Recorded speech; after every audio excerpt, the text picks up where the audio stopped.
سامعین و سامعات، لائق سرتقریب میرے معزز بھائیوں، یہ کائنات اللہ رب العالمین کی تخلیق کردہ ہے اور اس کی قدرت کا ایک عظیم شاہکار ہے،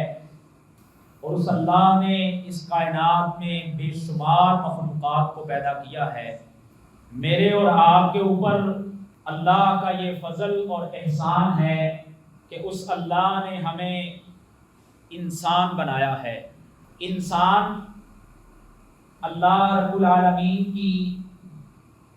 وہ مخلوق ہے جسے اللہ رب العالمین نے خود اپنے ہاتھوں سے بنایا،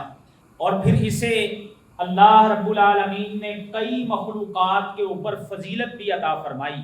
وَلَقَدْ كَرَّمْنَا بَنِي آدم، اللہ فرماتے ہیں ہم نے آدم کی اولاد کو بڑی عزت عطا فرمائی، اور پھر اس سے بھی بڑھ کے اللہ کا ہم پہ یہ احسان ہوا کہ اس اللہ نے مجھے اور آپ کو مسلمان بنایا ہے۔ اللہ رب العالمین جب ہمارے خالق ہیں تو وہ انسان کے اندر پائے جانے والے مختلف اوصاف، انسان کی کچھ کوالٹیاں، ان کو اللہ رب العالمین سے بڑھ کے اور کوئی نہیں جانتا۔ ہم دیکھتے ہیں کہ بسا اوقات انسان دنیا میں بڑے اچھے کام بھی کرتا ہے، لوگوں کے ساتھ بڑے اچھے اخلاق سے بھی پیش آتا ہے، لوگوں کی مدد بھی کرتا ہے، لیکن یہی انسان جب اپنے برے اوصاف کے اوپر اترتا ہے تو یہ انسان پھر حیوانوں سے بھی بدتر ہو جاتا ہے۔ اللہ رب العالمین نے قرآن مجید میں انسان کا ایک وصف بیان کیا ہے کہ یہ انسان بسا اوقات سرکشی پر اتر آتا ہے، یہ اپنے آپ کو بے نیاز سمجھنے لگتا ہے، وہ دنیا کے تعلقات اور معاملات میں بھی بسا اوقات، اور بسا اوقات انسان اللہ رب العالمین سے بھی اپنے تعلق کی نوعیت میں سرکشی پر بعض دفعہ اتر آتا ہے۔ اللہ تعالیٰ قرآن مجید میں فرماتے ہیں کلا ان الانسان لیطغی، بے شک انسان بسا اوقات سرکشی پہ اتر آتا ہے، وہ سرکش ہو جاتا ہے، ان رآہ استغنی، اور وہ یہ سمجھنے لگتا ہے کہ میں تو مستغنی ہوں، بے پرواہ ہوں، مجھے کسی کی ضرورت نہیں ہے۔ آج اگر میرے پاس اللہ کی نعمتیں موجود ہیں، اللہ نے مجھے اس دنیا میں اچھا گھر، اچھی گاڑی، بیوی، بچے، الغرض دنیا کی یہ جتنی نعمتیں ہیں، ان سے اگر نواز رکھا ہے تو اللہ فرماتے ہیں کہ بسا اوقات یہ انسان ان نعمتوں میں اتنا مگن ہو جاتا ہے اور ان کو اپنی کمائی اور اپنا محنتوں کا نتیجہ سمجھتے ہوئے بسا اوقات یہ گمان کر بیٹھتا ہے کہ یہ سب کچھ میرا ہے اور میں بے نیاز ہوں، مجھے کسی کی ضرورت نہیں ہے۔ لیکن فرمایا